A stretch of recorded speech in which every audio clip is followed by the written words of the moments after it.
Hey, you. You that newbie that got assigned to this case? Thought so.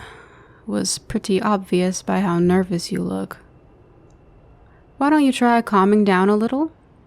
No one's expecting you to be able to magically solve anything upon arrival, you know. Honestly, I'm not expecting you to be able to solve anything at all. Do you even take this job seriously? You're late. You got the message about this investigation almost a full hour ago, didn't you? What exactly kept you all held up? As a matter of fact, I really don't care. A serious case like this should be top priority to you. People died here. There's a murderer on the run right now. If you're not able to properly comprehend the gravity of this matter, then you'd better start looking for another line of work.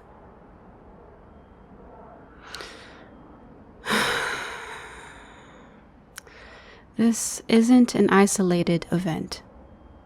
Recently, there's been a series of cases that seem to be connected to one or more suspects. That's supposed to be where you and I come in. I was told I would be partnered up with you, and together we're to collect enough evidence from each case to get a solid lead on where the perpetrators might be hiding out. But before any of that, let me make one thing clear.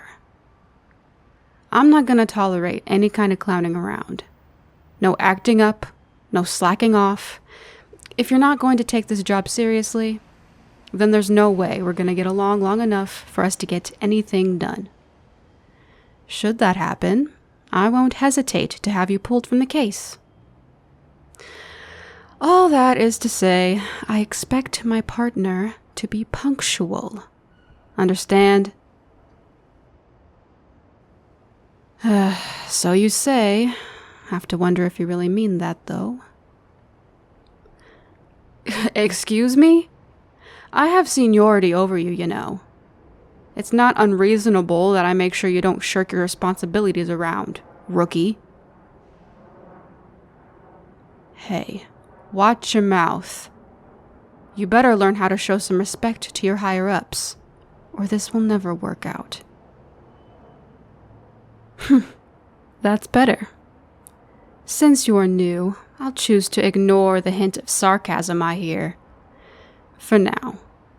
But I mean what I said. You better shape up.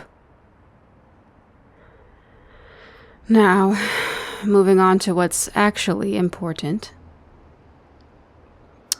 While I was waiting for you to show up, I already combed through the area to see if I could find any more evidence that the crime scene techs might have missed. You're free to do so as well, but there's really nothing left to examine. Based off of the evidence we've gathered so far, I've pieced together this scenario.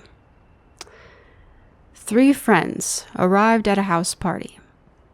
Not even 10 minutes later, the person identified as our prime suspect also arrived. At some point in the night, one of the friends separated from the group to meet with the suspect outside. Eventually, the other 2 friends also met with them outside. There was some sort of disagreement amongst them until things became physical to the point that the suspect stabbed one victim in the throat once and the other victim in the chest 3 times with a drop-point knife. According to the only eyewitness we have, the suspect then escaped with the 3rd friend that they'd originally met with outside in a silver Mercedes-Benz. If you ask me, although our prime suspect is the one who did the actual dirty work, I think the 3rd friend is at least an accomplice. Whether it was premeditated or a fight that got way out of control is still up in the air, though. Oh, you don't think that's it, huh? And why's that? Go on, newbie. Tell me what you're thinking. Notes? Of course I've taken notes. I'm not a novice, like you. You want to see them? Sure. Have at it. Our eyewitness was able to snap a photo of the suspect before she fled. Not that we really needed it. The amount of DNA left at the crime scene was more than enough to identify both her and her accomplice. The only reason we were put on this case is because it's been 2 days and no one has been able to find even a trace of where they've gone. So, what's up? Come up with anything to counter my theory? You think the third friend was actually being taken by force. Interesting. Explain yourself. That's true. The fact that our suspect left so much DNA behind indicates that she was in a hurry. She was desperate. Yes, our eyewitness did report seeing that the remaining friend seemed a bit out of it before they left, but you don't think that was just from having a few too many drinks? You're saying they were roofied. So your theory is, the third friend was drugged by our suspect, and when the other two noticed that their friend was being led away to her car, they tried to stop her. And as a result, the suspect attacked and killed them in order to get away. And that would make this not only a murder case, but a kidnapping as well. Well, great. This case somehow got even worse.